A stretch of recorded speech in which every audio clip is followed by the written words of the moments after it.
안녕하세요. 네, 오늘은 시험 보시기 전에 마지막으로 새로운 유형이 나왔을 때 어떤 식으로 풀어야 될지 그 부분을 좀 알려드리도록 하겠습니다. 총 4문제를 할 텐데요. 한번 유형을 살펴보도록 할게요. 우선 1번 문제를 보겠습니다. 외래어 표기법은 거의 검정고시에 나오지는 않는데요. 요거는 이 회차에서는 조금 특별하게 나온 케이스네요. 이럴 때 여러분들 당황하실 텐데요. 당황하지 마시고 여기 보기를 힌트를 삼아서 보시면 됩니다. 그대로 하시면 돼요. 외래어 표기법 제1장에 의하면 표기라고 했습니다. 여러분 발음이 아니라 표기예요. 받침에는 기역, 니은 잘 보시면 디귿 안 들어가는 거 보이시죠? 그쵸? 리을, 미음, 비읍, 시옷, 이응의 7가지 받침으로 되어 있습니다. 라고 얘기를 했습니다. 그러면 한번 보도록 할게요. 우선 기역 볼까요? 커피숍. 네, 비읍은 여기 있죠. 그쵸? 잼. 미음은 여기 있죠. 지금 받침만 보시는 거예요. 초콜릿. 네, 시옷은 여기 있죠. 케이크, 키역 있나요? 아니요, 키역은 여기에 없습니다. 그러면 답이 4번이구나. 이런 식으로 찾으시면 됩니다. 그 다음에 2번에서 3번 문제는요. 훈민정음 문제가 되겠네요. 제일 훈민정음의 기본 내용이 되겠는데요. 요즘에는 이것보다는 아무래도 거기 뭐죠? 중세 국어를 나타내는 문학 지문을 통해서 문제를 내는 방식이 좀 많아졌어요. 그래도 좀 알아두면 좋겠는데요. 요거 같은 경우에는 여러분들 지문이 나온다는 것은 지문으로 시험 문제 당신을 테스트하겠습니다. 이게 아니라요. 검정고시에서는 힌트라고 생각하시면 조금 더 마음이 편하실 거예요. 한번 보도록 하겠습니다. 훈민정음은 28자라고 이야기를 했네요. 28자예요. 그 모양을 본떴다고 얘기했습니다. 이거를 어려운 말로 뭐라고 합니까? 상형이라고 하죠. 그래서 훈민정음의 이제 제자 원리, 글자를 만드는 원리 중에 하나가 상형이 되겠습니다. 초성은 모두 17자라고 얘기했습니다. 17자라고 얘기했어요. 그러면 잘 보세요. 여러분들 각이라는 말이 있을 때 이거는 첫 소리, 가운데 소리, 끝 소리라고 하거든요. 그거를 한자어로 바꾸면 초성, 얘는 초성이요. 얘는 중성, 얘는 종성이에요. 그러면 초성은 뭘로 되어 있어요? 네, 이거는 기역, 니은, 디귿, 리을로 된 자음으로 되어 있고요. 그 다음에 가운데 소리인 중성은 뭐예요? 뭘로 되어 있나요? 아야, 어여로 되어 있는 모음으로 되어 있습니다. 그 다음에 종성, 즉 끝소리는 첫 번째 첫 소리랑 같이 자음으로 되어 있다는 것을 알 수 있죠. 그러면 초성은 모두 17자다. 17자라는 것은 뭐예요? 자음에 해당한다는 것을 알 수 있습니다. 그러면 자음에는 뭐가 되어 있대요? 아음이라고 되어 있습니다. 어금니에서 나오는 소리 아음. 그랬는데 이것은요. 혀뿌리가 목구멍을 닫는 소리를 본떴다고 그랬어요. 쉽게 설명하면요. 거기 혀뿌리가 이렇게 여기 혀뿌리가 목구멍을 받는 소리 뭐같이 생겼어요? 기역같이 생겼죠? 그래서 기역은 혀뿌리가 목구멍을 닫는 모양을 본떴다, 즉 상형했다 라고 하고요. 니은 같은 경우에는 어떻게 되어 있습니까? 니은은 혀 끝이 윗 잇몸에 이렇게 붙는 소리예요. 혀 끝. 그러니까 니은. 미음은 뭐예요? 입모양을 본떴고요. 치음은 뭐예요? 이 모양을 본떴다고 얘기했습니다. 시옷은요. 송곳니 생각하시면 되겠죠? 이응은 여기 목구멍이 있잖아요. 목구멍을 본뜬 목소리입니다. 자, 그리고는 가는 기역에 비해서 소리가 3개 난다고 했어요. 그러면 기역에다가 획을 더하였다 했으니까 획을 더하면 뭐죠? 키역이 되죠. 이것은 무슨 원리라고 하냐면 가획의 원리라고 합니다. 획을 더했다라는 뜻이에요. 그 다음에 니은에서 획을 더하면 디귿이 되죠. 디귿에서 획을 더하면 티귿이 되죠. 미음에서요 획을 더하면 피읍이 되죠.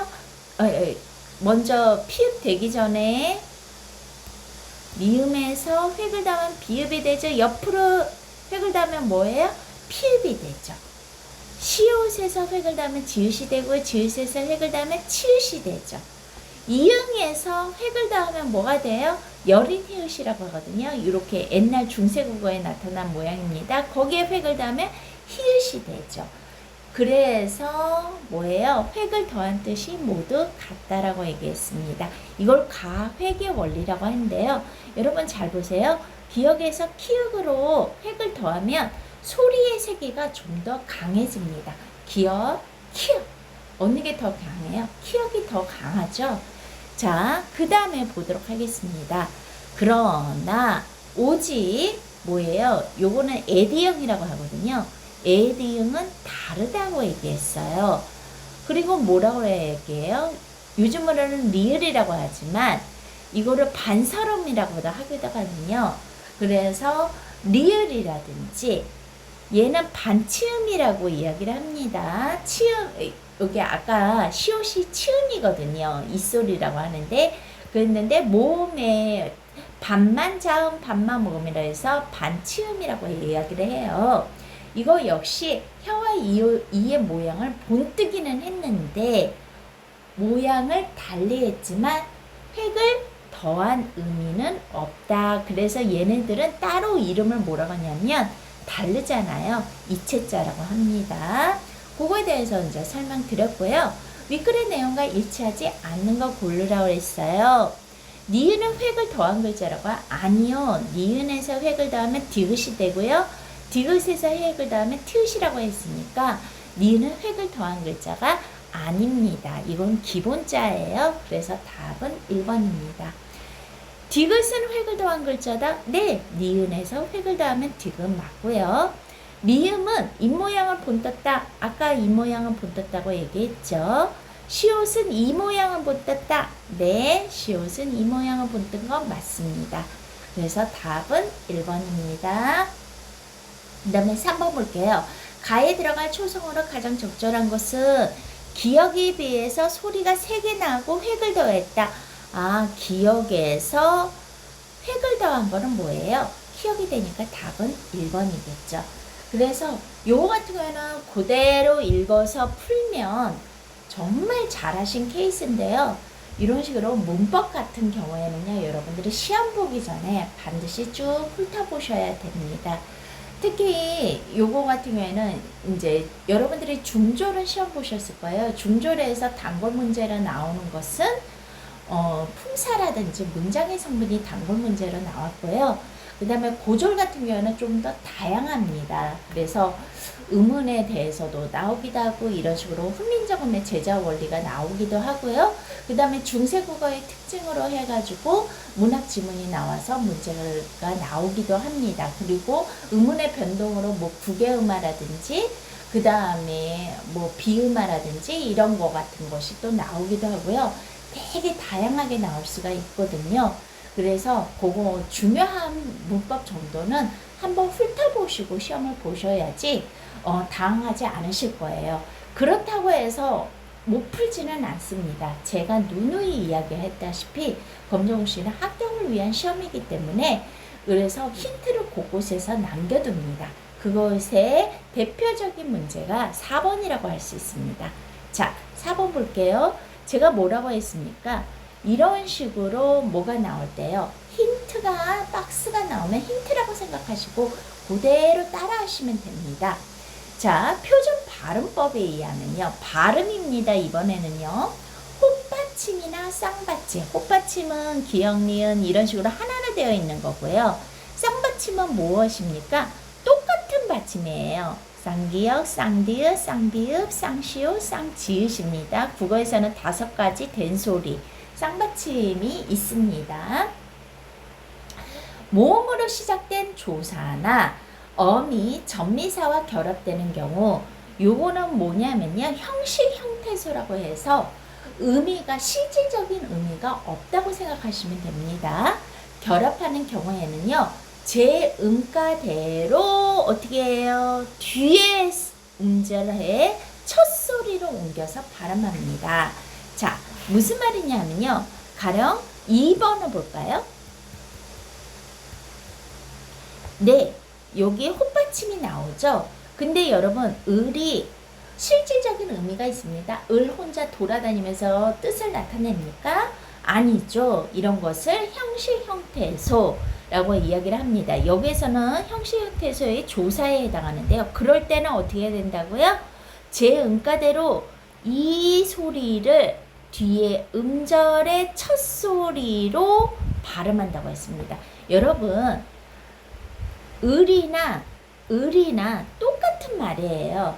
이응이 첫 소리를 나올 때는 없는 셈 치거든요. 그쪽으로 옮겨주신다고 얘기했습니다. 그러면 어떻게 돼요? 꼬슬이라고 발음을 하겠죠. 근데 2번은 꼬슬이라고 했으니까 틀렸죠. 그 다음에 3번을 보겠습니다.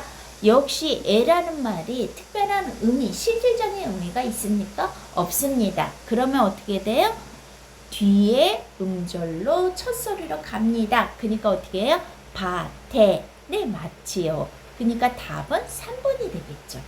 그러면 4번을 볼까요? 자, 이것도 어떻게 해요? 아라는 실질적인 의미가 있습니까? 없습니다. 그러면 어떻게 해요? 뒤로 연음 이어서 발음하라고 했습니다. 그러면 어떻게 발음해야 돼요? 꼬자라고 발음해야 하는데 꼬다라고 했으니까 틀렸죠. 그 다음에 1번 보도록 하겠습니다. 예, 아까 뭐라고 그랬습니다? 쌍받침이라고 얘기했죠? 쌍받침도 뒤에 실질적인 의미가 없는 형식 형태소가 오면 어떻게 돼요? 뒤로 이어서 발음하니까 어떻게 발음해요? 이써라고 발음해야 되는데 이떠라고 했으니까 틀렸죠. 그래서 답은 3번입니다. 요 4번 같은 문제는요. 여러분들 수능 문제에서도 종종 나오는 문제거든요. 변형을 해서요. 그래서 좀 알아두시면 되게 좋을 것 같습니다.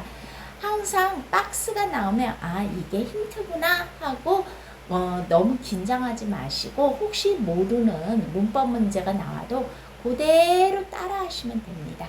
네, 오늘은 여기까지 하도록 하겠습니다. 8월 10일 날 시험 잘 보시길 바라고요. 혹시 좀 더 배우고 싶은 거라든지 알고 싶은 부분이 있으면요. 댓글로 남겨주시면 시험 보기 전에 다시 한번 영상 추려서 올려드리도록 하겠습니다. 수고하셨습니다.